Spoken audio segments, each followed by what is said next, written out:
What's up, Fox and Fox here, and today we're talking about why gaming laptops are so expensive. 12 megabytes of RAM, 500 megabyte hard drive, and a modem that transmits at over 28,000 BPS. Wow. What are you going to use it for?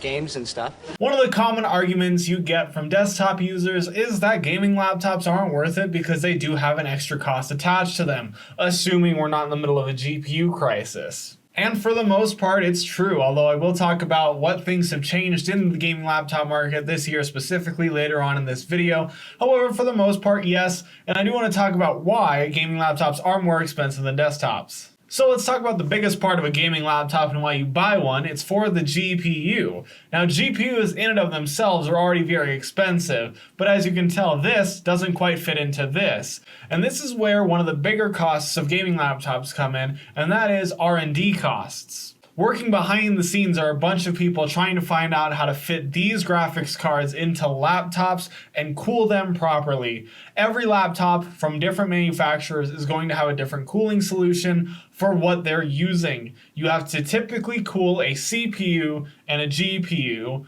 with cooling fans, connect them via heat pipes, and try to dissipate the heat as best you can.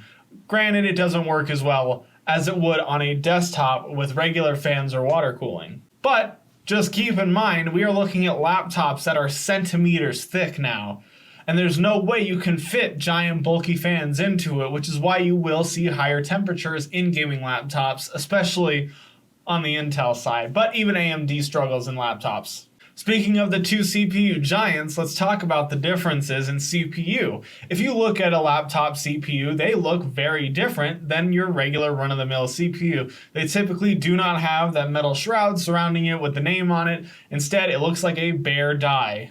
And typically, the spot where you put the thermal paste on is much smaller. I'm simplifying here, but that's just because this is the nature of this video. Generally speaking, that's another thing that happens with R&D costs. You'll see an H or a U depending on what CPU you're using in laptops, and that signifies that they are different than their desktop counterparts. And the reason why is typically to bring lower power consumption while still bringing a decent amount of performance. For instance, these days we can get up to 8 or 12 core processors and laptops that are very, very thin. Of course, they don't perform as well as their desktop counterparts because of power limitations and thermal constraints.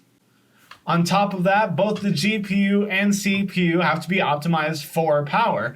Even though most of the time you'll be gaming with your laptop plugged in, using these parts 24/7 will cause your battery to drain very fast, which is why most laptops allow you to use the integrated graphics while shutting off the GPU entirely. But even so, gaming laptops aren't the best in battery life, but they are much better in battery life than a desktop ever will be, unless you want to carry around your desktop in a suitcase connected to a generator all day. So there's a different CPU, a different GPU, all of them have been manufactured to fit in laptops. There is a lot of R&D costs when it comes to not only that, but also the cooling solution used to cool these down. You have to get custom RAM, although RAM generally is pretty cheap even in laptops. But you're looking at more and more RAM as time goes on. Right now you'll see a lot of higher end gaming laptops with 16 gigs and some lower end with 8 gigs, but generally 16 gigs now is the preferred. You also have to worry about storage. Some higher end laptops will use M.2 slots. Some of them still use SSD on the very low end, but generally speaking, you'll get an M.2 drive anywhere from 256 to 1 to 2 terabytes worth of storage. M.2 drives are not nearly as cost efficient as chunky SSDs or even hard drives, but putting a hard drive in a laptop, A, creates a lot of space, and B, if you drop it, you may lose all of your data. So M.2 drives save a lot of space, meaning the laptop can be thinner, while also providing a decent amount of storage per cost. And to summarize, the reason why laptops are more expensive than desktops is because you're trying to shrink everything down to fit inside of your backpack or even smaller. Luckily, there is hope, of course. If you do want to buy something that can play esports games, a laptop with an MX350 in it and a Ryzen 4500U generally goes around for about $700, $800, and it'll perform decently. Now, the most important thing in this generation that hasn't happened in my recent history is laptops with RTX 3060s and i7s are going for $1,200. And when you think of the GPU shortage right now, it almost is a no-brainer. You're buying an entire machine for the price of a GPU.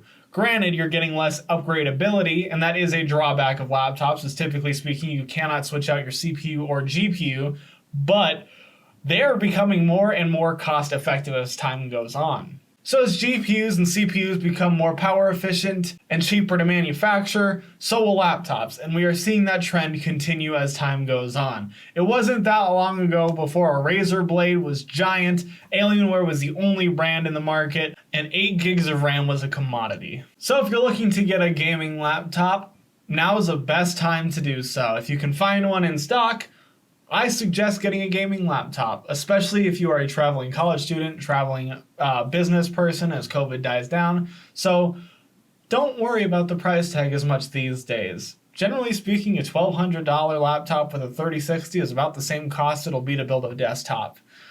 But you might get a little less performance out of it. Thank you so much for watching this video. If you like this video, like, subscribe, do what you usually do, and as always, buy yourself something nice.